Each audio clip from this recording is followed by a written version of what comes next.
رخصتی سے پہلے شوہر کا انتقال ہو جاتا ہے، ابھی رخصتی نہیں ہوئی کہ شوہر کا انتقال ہو گیا نکاح کے بعد، تو اس صورت میں عدت اس عورت پر لازم ہوگی، اور وہ وفات والی عدت ہے، 4 مہینے 10 دن مکمل اس کو عدت کرنی ہوگی۔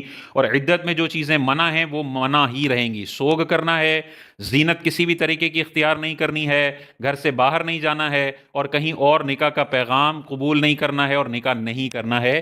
یہ ساری پابندیاں 4 مہینے 10 دن تک اس عورت پر رہیں گی جس کی رخصتی تو نہیں ہوئی لیکن شوہر کا انتقال ہو گیا ہے۔ اور مہر بھی جو ہے، اگر شوہر کا رخصتی نہ ہوئی ہو، یعنی بیوی کی رخصتی نہ ہوئی ہو اور شوہر کا انتقال ہو جائے، تو انتقال کی وجہ سے مہر مؤکد ہو جاتا ہے، اور مؤکد مہر کا مطلب اب مکمل مہر شوہر کی مال سے اس عورت کو دینا پڑے گا۔ اسی طرح یہ بیوی ہے تو اس کو وراثت میں سے بھی حصہ ملے گا، چاہے رخصتی نہ ہوئی ہو لیکن نکاح کے بعد تو وہ بیوی ہے، تو پھر اس لڑکے کے مال میں اس عورت کا بھی حصہ ہوگا۔ وہ حصہ کتنا ہوگا؟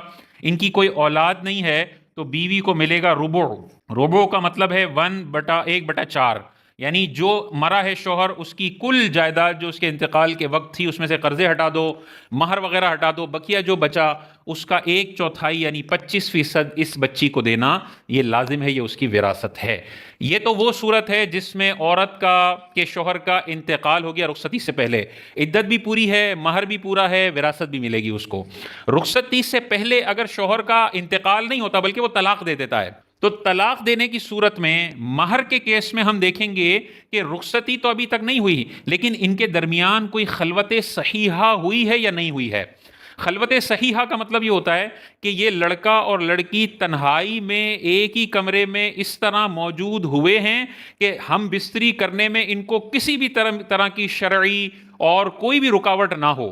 اگر ایسا ان کو ماحول مل گیا ہے، اگرچہ تھوڑی دیر کے لیے ہی ہو، تو پھر چاہے رخصتی نہ ہوئی ہو، خلوت صحیحہ ہی رخصتی کے قائم مقام ہو جائے گی۔ اور اب اگر شوہر طلاق دیتا ہے تو مکمل مہر دینا پڑے گا کیونکہ خلوت صحیحہ ہو چکی ہے۔ اور اگر خلوت صحیحہ بھی نہیں ہوئی اور رخصتی بھی نہیں ہوئی اور شوہر طلاق دے دیتا ہے تو اب نصف مہر اسے دینا لازم ہوگا۔ 5 لاکھ کا مہر رکھا ہے، رخصتی اور خلوت سے پہلے ہی طلاق دے دی، تو اب 2.5 لاکھ روپے اس شوہر کو اپنی سابقہ بیوی کو دینا پڑے گا مہر کے طور پر، آدھا مہر لازم ہوتا ہے۔ یہ ہو گیا مہر کا معاملہ۔ دوسرا ہے عدت کا معاملہ۔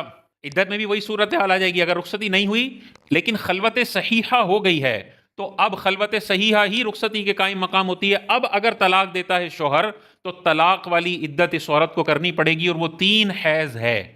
3 ناپاکی کے ایام اس طلاق کے بعد مکمل طور پر گزریں گے تو یہ عدت سے باہر نکلیں گی، پھر کسی اور سے نکاح کرنا چاہے تو کر سکتی ہے، دوران عدت وہ نکاح نہیں کر سکتی۔ اور اگر خلوت صحیحہ نہیں ہوئی تو اس سینیریو میں اگر شوہر رخصتی اور خلوت سے پہلے اپنی بیوی کو طلاق دے دیتا ہے، اس عورت پر کوئی عدت نہیں ہے، اگلے دن بھی طلاق کے بعد چاہے تو دوسرے مرد سے نکاح کر سکتی ہے، اور اس کو اس سینیریو کے اندر وراثت سے بھی کوئی حصہ نہیں ملے گا۔ لیکن جہاں پہ عدت لازم ہو رہی ہے، جیسے یہ خلوت والے کیس کے اندر 3 حیض اس کی عدت ہے، دوران عدت اگر شوہر کا انتقال ہو جائے اور اس نے طلاق رجعی دی ہے، یعنی لفظ طلاق سے طلاق دی اور 3 سے کم دی ہیں، تو پھر اس کو وراثت سے بھی حصہ ملے گا۔ اگر دوران عدت اس کا انتقال ہو جاتا ہے تو وراثت بھی اس کو ملے گی۔